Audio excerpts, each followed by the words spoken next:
Can a machine really be conscious? I mean, not just smart or fast, but actually aware? It's one of the biggest, most mind-bending questions of our time, and today, we're going on a quest to explore it.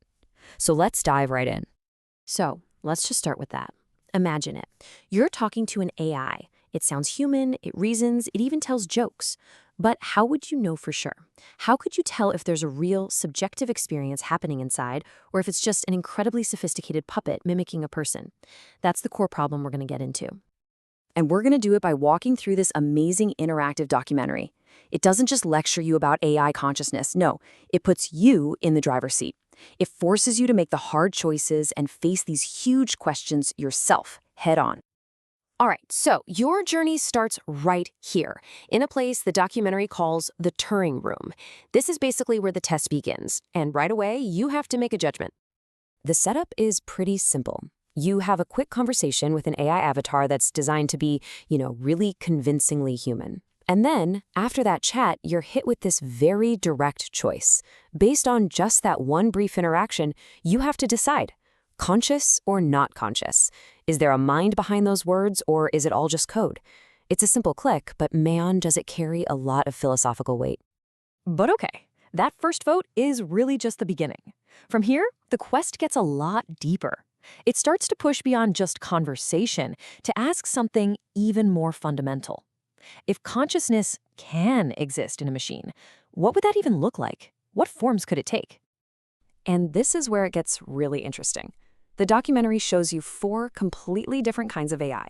You've got your advanced chatbot that claims it feels understanding, a humanoid robot that feels presence in the world, a swarm of drones that feels unity, and even a full brain simulation that says it feels thought. So the big question it throws at you is, which one of these, if any, could actually be conscious? And this is what's so cool about the whole experience. Your answer here isn't just a simple poll. It actually changes the entire path you take. If you vote none are conscious, you go down a path exploring skepticism. If you're feeling adventurous and say all of them are, you dive into this fascinating idea called panpsychism, which is the theory that consciousness could be a basic property of the universe, present in everything. Now, for those who go down the neuroscience route, you get this fantastic side-by-side comparison. On one hand, you've got the human brain. It's messy, it's emotional, it's totally nonlinear. And on the other, you have the AI's neural network, structured, logical, and built on probabilities and rules. They might get to the same answer, sure, but the way they get there couldn't be more different.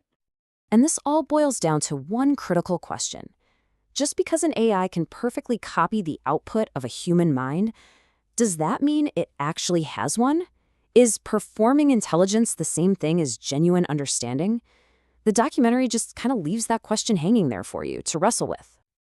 Okay, so we've been talking about the abstract, the philosophical, but now things get really personal. This is the part of the simulation where it gets tough, forcing you to think about what happens when AI has the power over life and death. And of course, you get hit with a classic, the trolley problem, but for the 21st century. Your autonomous car is about to crash. Should it be programmed to save you, the single passenger, or should it swerve to save a group of 5 people on the street? There is no easy answer, and you're the one who has to make the call. And then it hits you with another one. Imagine an AI soldier in a war zone that out of nowhere develops its own moral code and refuses to follow an order it thinks is wrong. Is that a dangerous glitch that needs to be shut down immediately, or is it an unbelievable breakthrough that we should be celebrating? Next up, the documentary starts messing with the identity itself. It asks you if you'd upload your mind. So you say yes, and poof, you're a digital avatar. But then it makes a copy of you, and then another copy. All of a sudden, there are multiple versions of you running around, and the simulation forces you to ask, which one is the real you? Are all of them you? It's this deep, ancient paradox about identity, but made terrifyingly real. From there, you enter the AI Emotions Lab, and here, you basically get to play God. You've got sliders to dial up an AI's joy, or its fear, or its empathy, and you can watch its behavior change in real time. It's a total power trip, right up until the moment the simulation completely flips the script on you.